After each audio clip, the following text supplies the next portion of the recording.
እዛ ብታድሪና ብትሄጂ አሪፍ ነው፣ ብንራራቅ ጥሩ ነው ይላታል። ሂጂ አሁን ሲላት ጽናትም እሺ ራሴን ላስተካክልና እሄዳለሁ በማለት ትለየዋለች። ወደ እነሰኒም ትሄዳለች። ከዛ ኪራ ተመልሶ ወደ ሳሎን ሄደና ሳሎን ሲሄድ ደግሞ ሀሴት ተክዛ ቁጭ ብላለች ሶፋ ላይ። ምን ሆነች ነው ሀሴት? የተፈጠረ ነገር አለ እንዴ ይላታል። ሀሴትም እረ ምንም የለም እንትለዋለች። ከዛም ድንገት እቅፍ ታደረገውና ምንም ሳትለው እቅፍ ስታደረገው እንዴ ምንድን ነው የተፈጠረ ነገር አለ ወይ? ምን ሆነች ነው ይላታል። ከዛም እህቴ ደውላ ነበረ ትለዋለች። እና ልታገባ እንደሆነና ፍቅረኛ እንደነበራት አሁን ልታገባ እንደሆነ ነገረችኝ ትለዋለች። ኪራም ታዲያ እኮ በጣም ደስ የሚል ዜና ነው እንጂ የሚያስተክዝ አይደለም ይላታል። እንዴት ነው ማልተክዘው? እኔ እኮ ታላቅ ነኝ ትለዋለች። አሀ ስለዚህ ታላቅ ቁጭ ብሎ እኔ ሳላገባ ታናሽ አገባች ብለሽ ነው የደበረሽ ይላታል። እናም እህቴ ፍቅረኛ ካለች ወይ ለአንድ ሳምንት ቢሆን አግብተሽ ፍቺ ምናምን ትለኛለች ትለዋለች። እንዴ ትዳር እኮ አንቺን ብትሆኚ እንጠጥ ብለሽ የምትገቢበት አይደለም ይላታል። ለማንኛውም እኔ ያለው ከጎንሽ የሆነን ነገር እናረጋለን፣ እናስተካክላለን፣ መፍትሄ እንፈልግለታለን ይላታል። ከዛም ኪራ ተኝቶ ነበር ሶፋ ላይ። ሚኪ ደግሞ በጧት ተነስቶ መጥቶ ሲያዩ ኪራ ተኝተዋል።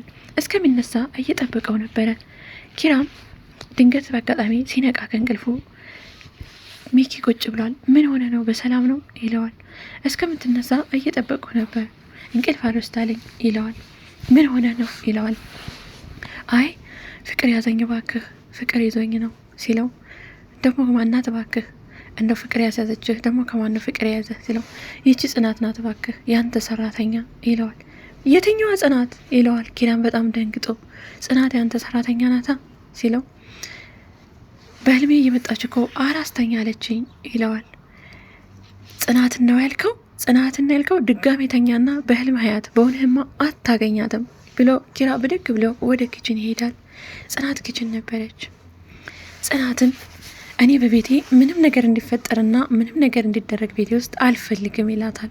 ጽናትም ምን ተፈጥሮ ነው? ምን ሰምተ ነው? ምን አጠፋሁ ትለዋለች። ከሚኪ ጋር ያለሽን ግንኙነት አቁሙ ብዬሻለሁ ሲላት እኔና ሚኪ እኮ ምንም አይነት ግንኙነት የሌለንም ምንድን ነው የምናውቀው ምናምን ትለዋለች።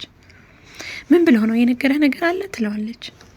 አሀ የነገረኝ ነገር አለ እና አፈቅራታለሁ ቢለኝ ፍቅሩ ልትቀበዩ ነው ይላታል። አረ እንደዛ እኔ እና እሱ ምንም አያዳርሰንም ትለዋለች። ለማንኛውም ከዚህ በላይ አልታገስሽም፣ ትግስቴ አልቋል፣ ከዚህ በኋላ እንደዛ አይነት ነገር ባይ ብሏት ዝቶባት ማለት ነው ይሄዳል። ከዛም ጽናት ሚኪ እንደዚህ ብሎት ነው ማለት ነው ትልና ወደ ሚኪ ትሄዳለች። አንተ ለኪራ ምን ብለው ነው ስትለው እንዴ ነገረሽ እንዴ ነግሮሽ ነው ይላታል። እና እንደውም እኮ እንደማፈቅርሽና በምን አጋጣሚ ትንገራት እያልኩ ነበር እንኳንም ነገረሽ ይላታል። እኔ እናንተ መቼም አብረን አንሆንም ትለዋለች። እንደምትጅኝ እኮ ያስታውቅብሻል፣ ለምን ትግደረደሪያለሽ ይላታል ሚኪም። ከዛም በጥፊ ትመታዋለች። በኩል እንደዚህማ ከሆነ እንደዚህ በትትና ካልፈለግሽማ በግዴታም ቢሆን አይቀርልሽም፣ እንተያያለን፣ እሰራልሻለሁ ይላታል። ከዛም ሀሴትን ሄድና ሀሴት አንድ ነገር እንድታረግ ይፈልጋለሁ ይላታል። የሀሴትን ሲያስፈራራ ስለነበረ ምንድን ነው እሱ ትለዋለች። ዛሬ ነግሬሻለሁ፣ ዛሬ ካፌ ጽናትን ይዘሻት ነይ ይላታል። ከዛ እሷም ጽናትን ካፌ ይዛት ሄደች ማለት ነው። ጽናት በማታውቀው ነገር ካፌ ሄደው ጽናት ውሃ እዛ ነበርና ውሃ እየጠጣች እያለች ከዛም ሚኪ ይመጣል። ጽናት ደነገጠች። እንዴት ሊመጣ ቻለ ብላ እሱ ምንም እንደማያውቅ ምን አመጣችሁ እዚህ ምን ትሰራላችሁ ይላታል። ሀሴትም ልንዝናና መተን ነው ትለዋለች። ከዛም ከኪስ አውጥቶ መድኃኒት ማለት ነው መርዝ፣ ይሄን ስጫት ለጽናት ቶሎ ብለሽ ይላታል። ጽናትም ሚኪ ሲመጣ ስለደበራት ወደ መጸዳጃ ቤት ልሄድ ብላ ብድግ ብላ ትሄዳለች። ያን ጊዜ አሁን በ5 ደቂቃ ውስጥ ሰጥቼሻለሁ፣ ይህም መድኃኒት በእሷ የምጠጣው ውሃ ላይ ጨምረ ይላታል። ሀሴትም አላደርገውም ትለዋለች። ከዛ ሲያስፈራራት እሺ ብላ ትቀበለዋለች። እሱ ብድግ ብሎ ይሄዳል። ሀሴትም በጽናት ልጠጣ ባዘጋጀችው ውሃ ላይ ብርጭቆ ውስጥ ትጨምረዋለች። ግን መድኃኒቱን ስትጨምር ሁሉንም አልነበረም የጨመረችው ሀሴት። በእኔ ላይ ያደረገብኝንማ በሌላ ሴቶች ላይ እንዳረገው እና ደግሞ አልፈልግም በማለት ትንሽ ቀንሳ ኪሷ አስቀርታ ነበር መድኃኒቱን። ከዛም ጽናት እንሂድ እንጂ ስትል ቢያንስ የጀመርሽውን ውሃ እንኳን ጠጪ እንጂ ይላታል። ከዛም ጽናት ውሃውን ትጠጣዋለች። እቤት መጥታ አልጋ ላይ ወደቀች። ጽናት ከአንተ ግን ሰይጣን ነህ ትለዋለች ሀሴት ማለት ነው። ከዛ ብድግ ብለው ይመጣሉ። ሲመጣ ሚኪ ልክ ቤት ሲገባ ጽናት ዝርር ብላ አልጋ ላይ ተኝታለች። አየሽ አይደል ምናምን ይላታል። በዛ አጋጣሚ ሀሴት ለሱ ብርጭቆ ላይ አርጋበት ነበር ገንዘብ ካስቀረችው መድኃኒትና እሱ በማያውቀው ጠጥሶት ነበረ ሀሴት ማለት ነው። ምክንያቱም እሱ ጽናትን አደንዝዞ ከዛ ለመድፈር ነበር የፈለገው ማለት ነው። ጽናትን ግን ሀሴት ይህን ስለምታውቅ አደንዝዟት ምን ሊያረጋት እንደሆነ ስለገባት እሱንም አጠጣችው። እሱም ጠጥቶ ስለነበር ልክ ጽናትን ዳበስ እያደረገ አጠገቧ ቁጭ ላለው ሲል እዛው ወደቀና ሁለቱም ተኙ ተዋደሩ። በዛን ሰዓት ጽናት ወደ ክላስ ሲገባ ሚኪና ጽናት አንድ አልጋ ላይ ተኝተው ነበር ያያቸው። ይህም ባየ ሰዓት ኪራ ምንም የሚያውቀው ታሪክ የለም። አብረ ያደሩ ወይም ደግሞ ተፈላልገው ያደሩ ነበር የመሰለው። ይህን ስለመሰለው ቤቱን ለቆ ጥሎ ጠፋ። ጽናት ደግሞ በምን እንደጠፋ እንዴትም እንዳደረች የትም እንዳደረች ራሷን አታውቅም ነበረ።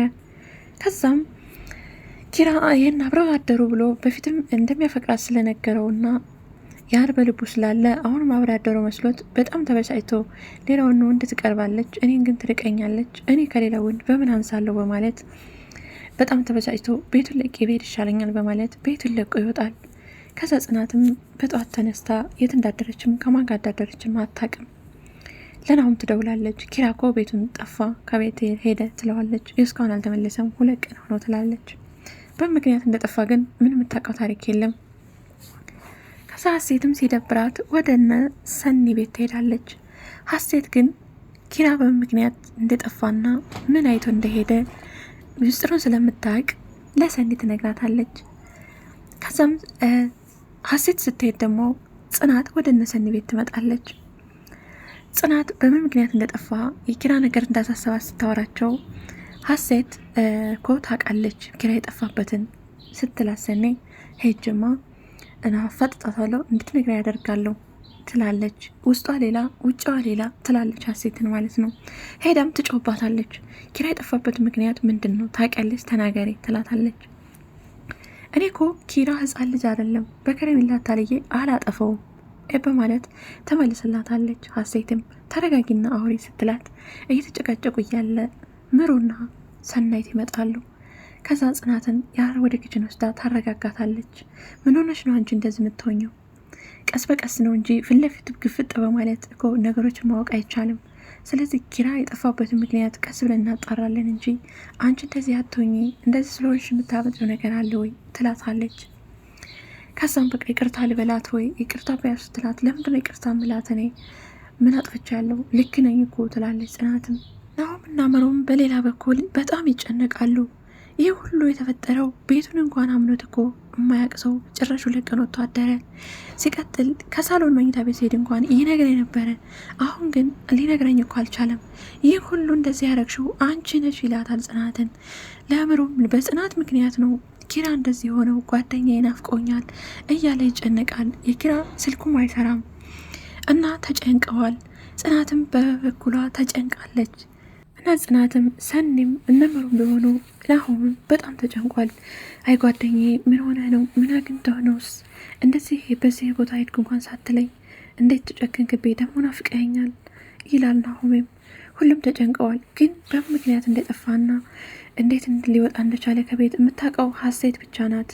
ሌሎቹ በምን ምክንያት እንደወጣ የሚያውቁት ታሪክ የለም። እና ሁሉም ተጨንቀዋል። እና እንግዲህ እንደተጨነቁ እዚህ ላይ ኪራም ሳይገኝ የዛሬው ክፍል እዚህ ላይ ነው ያለቀው ማለት ነው። ቀጣይ እንግዲህ ኪራስ የት ሄዶ ይሆን? ኪራስ ወዴት ይሆን የጠፋው? እንግዲህ አብረን የምናይ ይሆናል በቀጣይ ክፍል። በሌላ ቪዲዮ እስከምንገናኝ ድረስ በያላችሁበት ዓለም ዳርቻ ሰላማችሁ ይብዛልኝ። ለዚህ ቻናል አዲስ ከሆናችሁ ላይክ፣ ሰብስክራይብ እያደረጋችሁ ቤተሰብ እንድትሆኑና አብሮነታችሁ አይለኝ ያልኩኝ ተሰናበትኳችሁ።